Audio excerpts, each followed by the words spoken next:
NASCAR, along with 2311 Racing and Front Row Motorsports, delivered their oral arguments regarding the injunction that NASCAR filed, and the judge had some interesting things to say about that on Friday. Kyle Larson is targeting an appearance in the Australian Supercars Series, plus Max Verstappen went undercover. Welcome back to Break Hard. I'm Matt. So on Friday, NASCAR, along with 2311 Racing and Front Row Motorsports, delivered their oral arguments in a district appeals court regarding the injunction that was granted to the teams and NASCAR's appeal of it. The hearing started at around 2 o'clock local time where I'm at, so I didn't catch it then. I was awake at 3 o'clock, so I could work my normal professional job back on East Coast hours, so I caught the tail end of it here. And I'll be honest, it sounds a lot like the judge is leaning in NASCAR's favor about this. So a lot of the arguments you already know, right? The teams were granted an injunction so that they could continue to race in 2025 with their charters and get the charter payout as well. NASCAR filed an appeal because they don't think that they should be locked into this deal with the teams while they're actively being sued by those teams. They don't think that the teams should be able to get the benefits of it, considering that they don't like the deal how it currently stands. So both sides got 15 minutes to present their case. And NASCAR's 15 minutes went really smoothly, not very many interruptions there. The team side didn't go as well. Judge Paul Niemeyer was residing over the panel, and NASCAR's lawyer Christopher Yates went in front of the panel on Friday and discussed a number of different things during his 15 minutes, and all of them stem back to the fact that NASCAR does not believe that they should be locked into this contract with the teams who don't want to be a part of it, but NASCAR still has to pay them out as if they were charter teams. One of the biggest hangups here is the fact that NASCAR does not want to give them the money that is owed to charter teams. I think there's probably a middle ground, and we'll discuss that later, but that seems to be the really big hang-up point. It's not the guaranteed starting spots. They don't really seem to care about that. It's more about the money side of things. And from a team standpoint that already did sign the charter agreement, they should be entitled to more money because they did sign the deal. These teams didn't. But Yates said, quote, "We have a situation where the teams have been given the benefits of a contract that they rejected, and so in our view, they shouldn't have gotten any of that." The district court expressly said that it would consider in the future, if its injunction were reversed, how it would address those kind of monetary flows. So that's kind of the big hang up here from the NASCAR side of things, is the monetary side of this. And if it does involve an injunction and say NASCAR does win this appeal and the injunction gets overturned and the teams then have to race as open cars, what happens to that money that has already been paid out through the first, what are we up to, 12 races of the season, 13 races of the season at this point? What happens to that money and how is that going to affect the flow? Plus, if they do all of a sudden have to revert to open cars, that changes how the payouts are going to go for the rest of the season as well. So instead of having 36 chartered cars, we go down to having 30 chartered cars. And then you also have the situation of what happens to those 6 charters. Obviously, some of them were purchased from Stewart-Haas Racing. They can't go back to Stewart-Haas Racing because that team does not exist anymore. And Haas Factory team doesn't have the ability to do that. So essentially, NASCAR would take control of these 6 charters until this legal proceedings is settled. And obviously there's a court date set for December 1st. So it would get settled before the end of the year, but it would really throw a lot of headaches into the situation. Then the teams got to present their side of things. They were entitled to their 15 minutes, and it didn't go as smoothly as the NASCAR side of things did. Jeffrey Kessler, the antitrust lawyer representing the teams in the situation, made an entire 10 seconds, or about as long as Rick Pitino lasts, before he was interrupted by the judge here. And the judge seemed to be very much on NASCAR's side of things here. Judge Niemeyer said, quote, "Just a minute. I had thought coming in that you can correct me, that the district court concluded that the lawsuit release clause was anti-competitive, and therefore, to protect your antitrust claims, the court wanted you to be able to race, but without a contract that included the release. And my concern is, and I'll just lay it out here, I don't understand that Section 2 of the analysis, what we need to have is the exercise of monopoly power to exclude competition. I can't see why a release addresses competition in any sense. If you don't want the contract, you don't enter into it and you sue. But if you do want the contract, you enter into it and you've given up the past releases. But the Omega, a precedent case, is that you can't have your cake and eat it too." So essentially what the judge is saying there is, why do you want the benefits of the contract if you don't want to sign the contract? And kind of summing it up in layman's terms, as he said right there at the end, you can't have your cake and eat it too in this situation. You can't get the money from the contract, but not also want to be a part of the contract. And the team's whole basis right now stems around that release clause. And the release clause being that if you sign the charter agreement, you cannot sue NASCAR for antitrust claims. The teams aren't in favor of that. That's why we're in the situation that we're currently in. I think initially this whole kind of revolt started with a much grander idea on how to change things, and it's really narrowed down into just a couple of small points, and the release clause is one of them here. And like the judge said, you can't get the benefits of this without signing the deal. And if you don't want to sign the deal, that's totally fine, but you can't then turn around and sue because you don't like the deal that was presented. Keep in mind, 13 of the 15 other teams signed it. So there's a lot of back and forth going on from that. You can't just force your way into doing this because this is how it's been laid out in the charter agreement here. I will say the judge urged both sides, both NASCAR and 23XI Racing, along with Front Row Motorsports, to take the mandatory mediation seriously. Basically saying, let's try to settle this before it gets to a trial date. And I think that's ultimately what's going to happen here.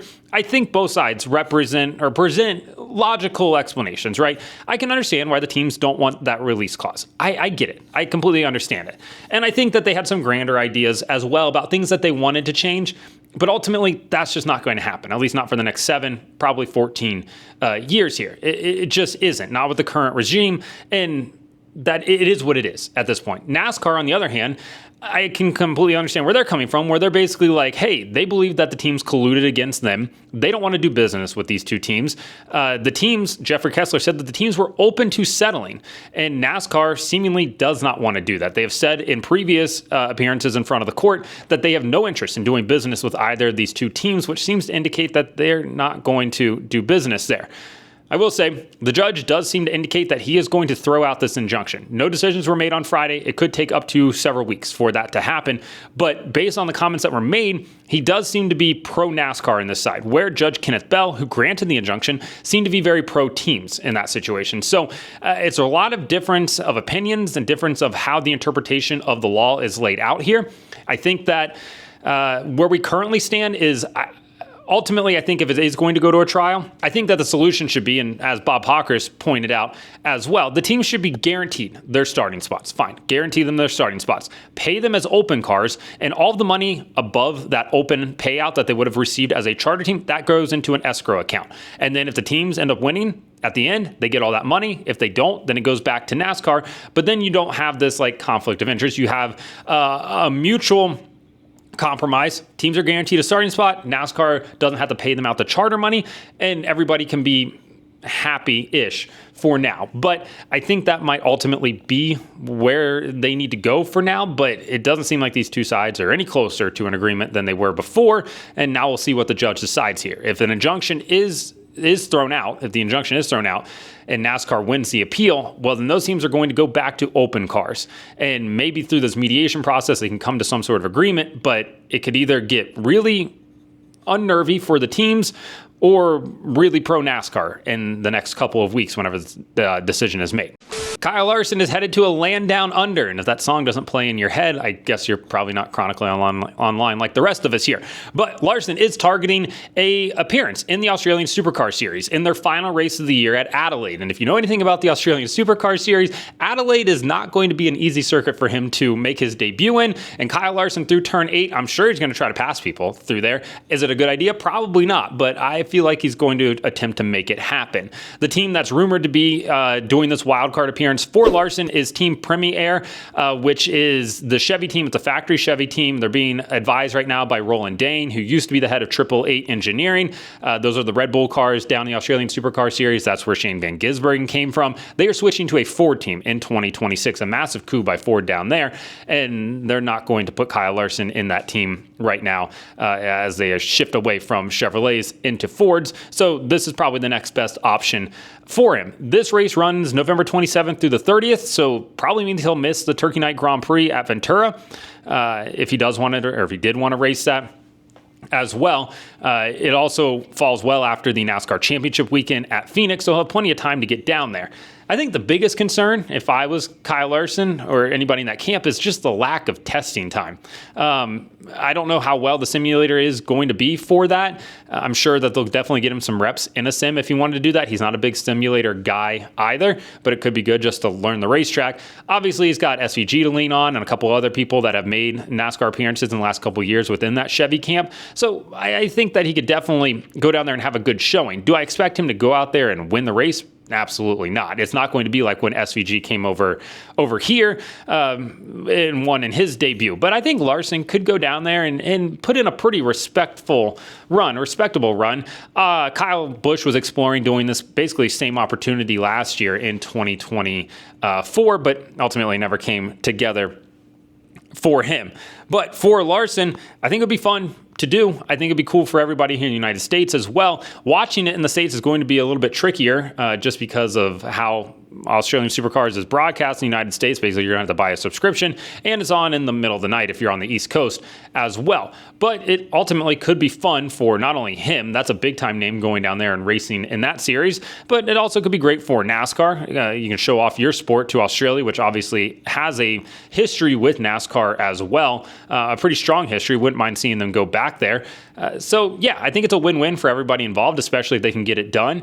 But, yeah, hopefully Larson does get to do that. I mean, heck, he could race midgets, sprint cars, cup cars, truck, Xfinity, IndyCar, and supercars all in the same year.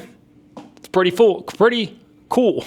Last topic of the day real quick. Franz Herrmann, who was testing a Ferrari 296 GT3 car at the Nordschleife this weekend, got a lot of headlines. And you're probably wondering, Matt, who the heck is Franz Herrmann? It's Max Verstappen, who just entered underneath a fake name to test this Ferrari 296 GT3 car at the Nürburgring for the NLS series, which is the series, basically the house series for the Nürburgring. Here, they get somewhere upwards of like 100 plus cars that will enter these races. Max did test that car on Friday, and it was very funny because like he enters this fake name, but then he hops into a car with Verstappen across the windscreen. His name's on the side of the car. He's there, so it's very obvious who it was, but I appreciate the sentiment behind it. Also, this dude just loves racing. I appreciate this. The same way we talk about Kyle Larson loving racing, I'm happy to see Max going out and doing more of this. He's done this in the past, driven GT3 cars, but the fact that Formula One has an off weekend, between Miami and between Imola, he did just have a kid, so that is a little bit surprising that his girlfriend is like, hey, yeah, go off and drive at the Nürburgring. I'll take care of the kids here. I feel like if I ever had a kid, Lady Breakheart over here is not going to be very happy about that. If I was like, oh, hey, I'm going to go drive a race car for right now. It's not my real job, but I'm going to go do it for the weekend after we just had a kid a week ago. Probably not going to go over too great.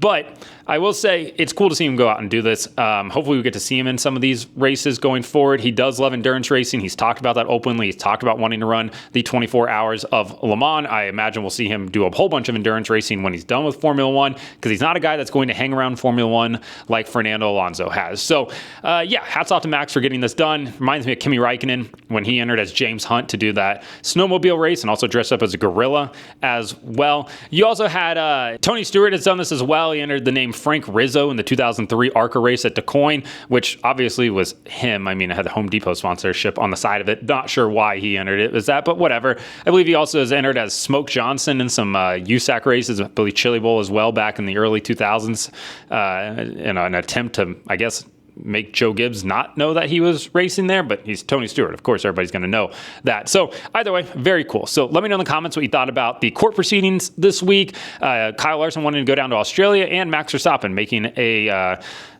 sneaky appearance at the NLS test. Like and subscribe to the channel. Follow me on TikTok at BreakHard, Instagram, Twitter, and Facebook at BreakHardBlog.